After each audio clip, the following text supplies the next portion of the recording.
बिस्मिल्लाहिर्रहमानिर्रहीम। मैं हूं शराफत अफजल। आज एक नए लेक्चर के साथ हाजिर खिदमत हैं।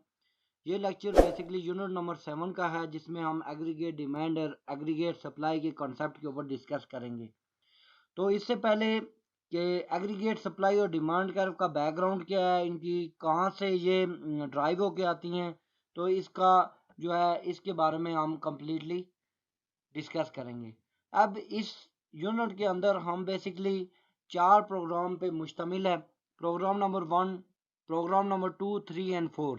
तो अब प्रोग्राम नंबर 1 से हम इसको बेसिकली आज डिस्कस करेंगे कि प्रोग्राम नंबर 1 में हम बेसिकली सबसे पहले एलएम कर्व के बारे में डिस्कस करेंगे कि what is mean by LM curve और एलएम कर्व का क्या कॉन्सेप्ट है बेसिक। और इसमें ये हम टॉपिक को कवर करेंगे: basic concept and types of market, basic concept of money supply and money demand, formulation of LM curve and slope and shifting factor of LM curve.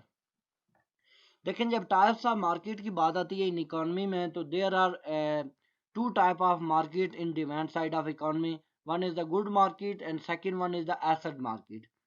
Good market की जब बात करें तो उसमें हम एग्रीगेट डिमांड या output की बात करते हैं। तो इस गुड मार्केट में y is equal to C plus I plus G, ये 3 चीज़ें होती हैं: consumption, investment plus government expenditure.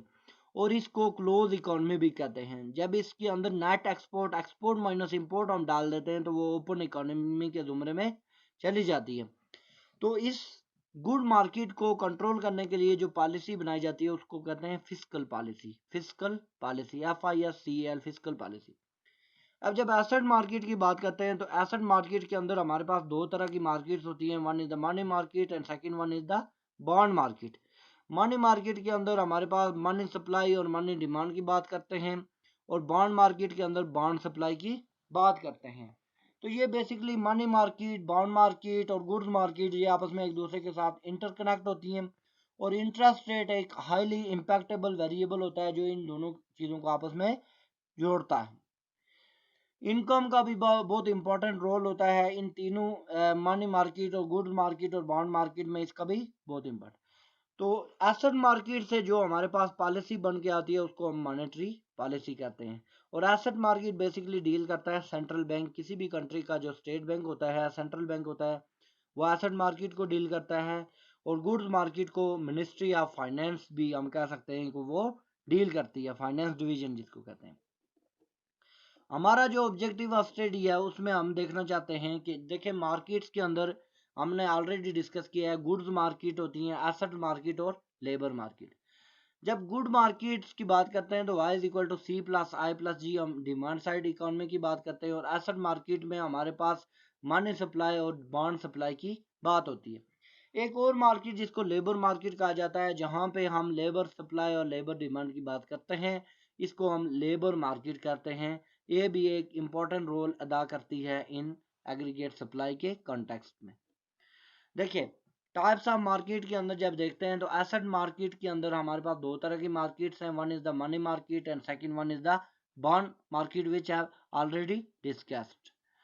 Component of bond market के अंदर हमारे पास बॉन्ड डिमांड और बॉन्ड सप्लाई की हम बात करते हैं। बॉन्ड डिमांड कौन करता है? कंज्यूमर करते हैं, लोग करते हैं। और बॉन्ड सप्लाई जो होता है बैंक्स करते हैं।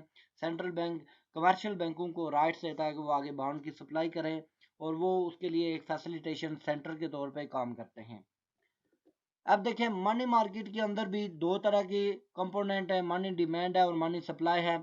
मनी सप्लाई जो होता है हमेशा सेंट्रल बैंक करता है, और सेंट्रल बैंक की जो मॉनेटरी पॉलिसी होती है जिस पे ऑलरेडी हम प्रोग्राम कर चुके हैं, उसमें हम डिस्कस करते हैं कि central bank, how central bank supply money. इसके उसके डिफरेंट कंपोनेंट होते हैं: open market operation, required reserve ratio, discount rate. 3 operation वो करता है, उसके थ्रू वो मनी सप्लाई को मार्केट के अंदर इंजेक्ट करता है। मनी डिमांड जो होती है बेसिकली जो कंज्यूमर होते हैं या मार्केट के अंदर जो वो लोग जो मनी के साथ डील करते हैं, जो एजेंट होते हैं, इकोनॉमिक एजेंट भी उनको हम कह सकते हैं, वो मनी की डिमांड करते हैं।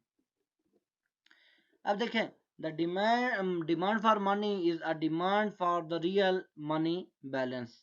Real money balance basically dear student ये होता है कि मनी सप्लाई को जब प्राइस के साथ डिवाइड करते हैं तो जो एक्चुअली एमएस जो होता है वो नॉमिनल मनी सप्लाई होती है, जब प्राइस के साथ डिविजिबल होती है तो उसको रियल मनी बैलेंस कहते हैं। People are concern with how much their money can buy rather than the number of dollar in packet.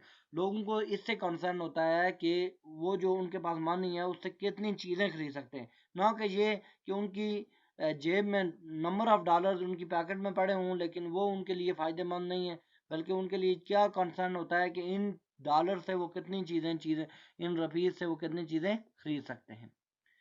अब देखें, जो मनी की डिमांड होती है ना, जब डिमांड कौन करता है, कंज्यूमर करता है, सप्लाई कौन करता है, सेंट्रल बैंक करता है। तो मनी की डिमांड हमेशा दो चीज़ों पे डिपेंड करती है, रियल इनकम पे और इंटरेस्ट रेट पे। देखें, मनी की जो डिमांड है, जब इनकम बढ़ती है तो लोगों की मनी डिमांड बढ़ती है। देखें, जब इनकम बढ़ती है तो लोग ज़्यादा से ज़्यादा गुड्स एंड सर्विसेज खरीदने की कोशिश करते हैं, वो खरीदेंगे तो उनको मनी चाहिए होगा और मनी की डिमांड बढ़ेगी। इंटरेस्ट रेट का मनी की डिमांड के साथ, इनकम का फिर मनी की डिमांड के साथ पॉजिटिव रिलेशनशिप है। जितनी इनकम बढ़ेगी मनी की डिमांड बढ़ेगी, इनकम कम होगी।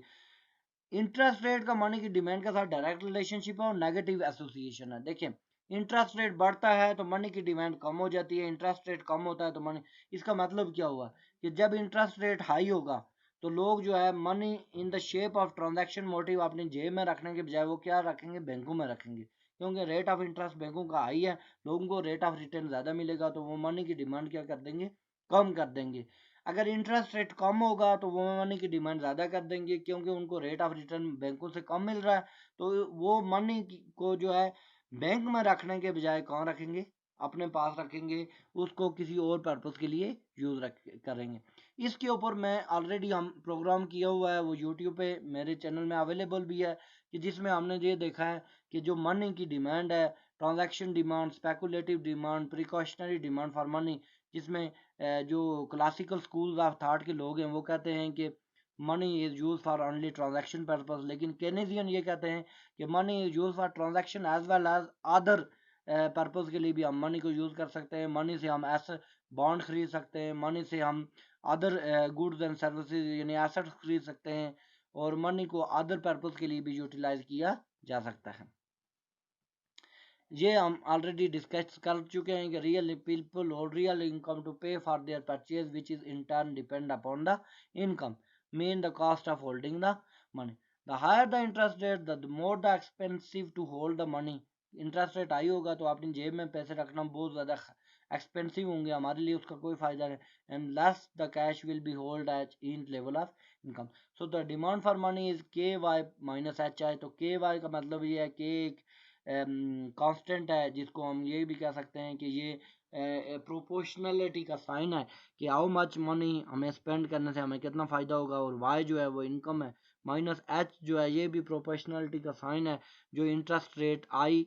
तो अब देखें, आई जो है, आई के बैक पे नेगेटिव साइन है, जो ये शो करता है कि इंटरेस्ट रेट बढ़ेगा तो मनी की डिमांड कम होगी, और इंटरेस्ट रेट कम होगा तो मनी की डिमांड बढ़ेगी। और इनकम के साथ एल जो है, एल डिमांड फॉर मनी है, वो पॉजिटिव रिलेशनशिप है। द पैरामीटर के and H reflect the sensitivity for the demand of real balance of money, जो ऑलरेडी मैं डिस्कस कर चुका हूँ। The demand function for the real balance implies that for a given level of income the quantity demand is decrease is the function of interest rate. अब देखें, यहाँ पे vertical side पे हमारा इंटरेस्ट रेट है जिसको नॉमिनल इंटरेस्ट रेट कहते हैं, और हॉरिजेंटल साइड पे हमारी इनकम है। देखें, अब देखें, जब इंटरेस्ट रेट था I1 तो उस वक्त demand, liquidity demand for money L1 थी, इंटरेस्ट रेट I2 हुआ, लिक्विडिटी डिमांड L2 हुई, इंटरेस्ट रेट I3 हुआ, liquidity demand for money L3 हुई। तो देखें, इंटरेस्ट रेट बढ़ता है, I3 से I1 की तरफ जाएगा तो liquidity demand for money decrease होगी, और इंटरेस्ट रेट I1 से I3 की तरफ कम हो तो लिक्विडिटी डिमांड L1 से L3 की तरफ बढ़ेगी। तो there is inverse relationship between interest rate and demand for money. तो मनी डिमांड और इंटरेस्ट रेट का आपस में क्या रिलेशनशिप है, नेगेटिव रिलेशनशिप है, इसलिए demand for money is always negative slope. तो ये हमारे पास डिमांड फॉर मनी और उधर इंटरेस्ट रेट है, तो एल इज इक्वल टू के वाई माइनस एच आई, तो ये डिमांड फॉर मनी है। अब देखें, मनी की जो डिमांड है उसका शिफ्टिंग फैक्टर किस तरह हो सकते हैं, कैसे शिफ्ट हो सकती है। मैंने आपको डियर व्यूवर्स पहले भी बताया कि जब इकोनॉमिक्स के अंदर हम दो वेरिएबल को डिस्कस करना करना चाहते हैं, फॉर एग्जांपल कि हम एक वेरिएबल हमारे पास है मनी की demand, quantity demand of money, और दूसरा इंटरेस्ट रेट, तो इनका आपस में नेगेटिव रिलेशनशिप है जिसकी वजह से हमारी डिमांड का नेगेटिव स्लोप बन गई। जब तीसरा वेरिएबल यूज करेंगे इनकम फॉर एग्जांपल, तो उस वक्त हमें इंटरेस्ट रेट को फिक्स रखना पड़ेगा। ये देखें, ये लाइन इंटरेस्ट रेट की जो वर्टिकल साइड से आ रही है वो बिल्कुल फिक्स आ रही है। सिर्फ क्या चीज चेंज हो रही है, क्वांटिटी ऑफ डिमांड L1 से L2 हो गई। तो इसका मतलब ये हुआ कि जब हमारी इनकम बढ़ती है तो इनकम के बढ़ने की वजह से क्या हुआ, देखिए पहले इनकम Y1 थी, अब इनकम Y2 हो गई, तो हमारी मनी की डिमांड क्या हो गई, शिफ्ट हो गई। पहले अलोंग द कर्व हम कह रहे थे, अब parallel shifting of money demand, तो हमने डिमांड फॉर मनी L1 से क्या कर दी, L2। जब L2 करेंगे तो ये शिफ्टिंग फैक्टर है मनी डिमांड। मनी डिमांड कैसे शिफ्ट हुई, लोगों की इनकम बढ़ी, इनकम बढ़ने की वजह से मनी डिमांड शिफ्ट हुई, और इंटरेस्ट रेट और quantity of demand of money का आपस में जो रिलेशनशिप है, जब इन दोनों वेरिएबल को हमने डिस्कस किया वो नेगेटिव था। अब नेगेटिव आगे किस तरह बढ़ा, डिमांड फॉर मनी इंक्रीज होने की वजह से। तो ये मनी की डिमांड जो है, ये इसका स्लोप जो है, हम कह सकते हैं कि ये जो फर्स्ट कर्व है, फॉर एग्जांपल ये कर्व, तो ये स्टीपर है। जितना इंटरेस्ट रेट बढ़ेगा तो ये डिमांड फॉर मनी कम होगी, इसको हम स्टीपर भी कह सकते हैं, इसको हम इन इलास्टिक डिमांड कर भी कह सकते हैं। अब अगर ये सेकंड हम डायग्राम ड्रा करें, तो ये हमारे पास जो मनी की डिमांड है इलास्टिक है, देखें थोड़ी फ्लैटर है, तो इसमें अगर थोड़ा सा इंटरेस्ट रेट चेंज होगा तो डिमांड फॉर मनी L1 से L3 बढ़ेगी। लेकिन पहली जो लाइन थी जो पहले हमने ड्रा की थी, इसमें थोड़ा सा इंटरेस्ट रेट को चेंज करेंगे तो मनी की डिमांड में कम चेंज आएगा, इसलिए इसको स्टीपर कहते हैं पहली लाइन को, सेकंड लाइन को फ्लैटर कहते हैं। कि थोड़ा सा इंटरेस्ट रेट कम होने की वजह से देखिए I1 से I2 कम हुआ तो मनी डिमांड L1 से L3 तक बढ़ गई। पहले में क्या था, I1 से I2 इंटरेस्ट रेट कम हुआ तो मनी की डिमांड L1 से L2 तक कम बढ़ी। तो ये स्टीपर है पहले वाली, और दूसरी जो लाइन है वो फ्लैटर है। अब देखें, ये जो मनी डिमांड की लाइन है इसको हम वर्टिकल कहते हैं। वर्टिकल का मतलब ये है कि इसमें कोई चेंज नहीं आना, जितना मर्जी इंटरेस्ट रेट इंक्रीज डिक्रीज कर रहे हैं, इसको वर्टिकल लाइन कहते हैं। और इसको हम perfect in elastic demand curve कहते हैं कि there is no link with interest rate. और ये जो सीधी लाइन हमें नजर आ रही है इसको हॉरिजॉन्टल कहते हैं, और इसको परफेक्ट इलास्टिक डिमांड कर्व कहते हैं कि थोड़ा सा इंटरेस्ट रेट में चेंज आएगा तो एकदम मनी डिमांड में इनफाइनाइट चेंज आएगा, इसको हम क्या कहते हैं, स्टीपर। इसको हॉरिजेंटल या परफेक्टली इलास्टिक डिमांड कर भी कह सकते हैं, मनी डिमांड कर। तो ये देखें, ये हमारे पास, अब जब सप्लाई की बात करते हैं तो सप्लाई हमेशा कौन करता है, ये जो मनी डिमांड है जो पीछे हमने पोर्शन पढ़ा है, ये ओनली प्योरली सेंट्रल बैंक करता है। सप्लाई कौन करता है, the nominal quantity of money supply M is controlled by central bank.